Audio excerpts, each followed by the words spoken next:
দেখতে খুব লোভনীয় লাগছে না? খুবই মজাদার একটা রেসিপি। বলুন তো কি? কেউ বলতে পারবেন এটা কি? আসলে কি এটা মাংস না সবজি? আসুন জেনে নিয়ে আসলে এটা কি। আসসালামু আলাইকুম, ওয়েলকাম টু সিটিজ কুকিং হাউস। এটা বানানোর জন্য আমার সবার আগে লাগছে একটা ফুলকপি। ছোট ছোট করে নিলাম। এখন আমি একটা পাত্রে পরিমাণ মতো পানি নিয়ে তার মধ্যে চিলি ফ্লেক্স দিয়ে বলক আসা পর্যন্ত অপেক্ষা করব। এখন আমি ফুলকপিগুলো দিয়ে দেব। এটা হাফ সেদ্ধ করে নেব, একদম অতিরিক্ত সেদ্ধ না, একদম হাফ সেদ্ধ। আমার কপিগুলো হয়ে গেছে। এখন আমি এটা নামিয়ে ঠান্ডা হতে দেব। এই ফাঁকে আমি একটা ব্যাটার তৈরি করে নেব।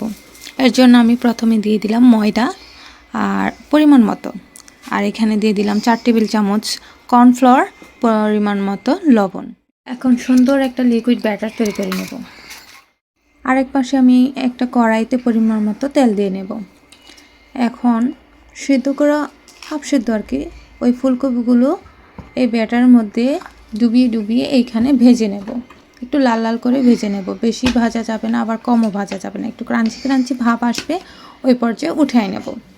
এই তো দেখুন আমারটা খুব ক্রাঞ্চি হয়েছে।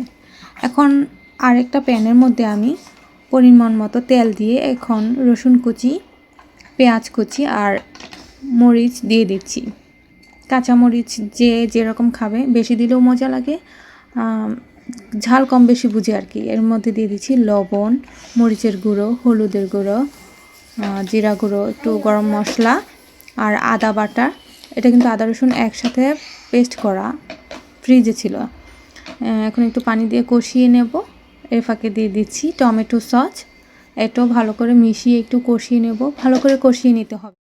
ইদানিং কেউ ফুলকপি তরকারিটা আর পছন্দ করে না, তাই এই রেসিপিটা যখন দেখেছি আমার কাছে এত ভালো লেগেছে, সাথে সাথে ট্রাই করে নিলাম।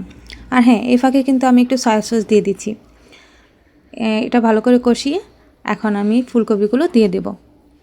যখন আমি এটা রান্না করলাম আমার কাছে এত ভালো লেগেছে, আশা করি আপনাদের কাছেও খুব ভালো লাগবে। অবশ্যই কিন্তু ট্রাই করবেন। দেখতে যেমন খুবই সুন্দর দেখা যাচ্ছে, লাল, বোঝাই যাচ্ছে না এটা আসলে এটা সবজি নাকি মাংস। রান্নার পর আপনারা বুঝতে পারবেন।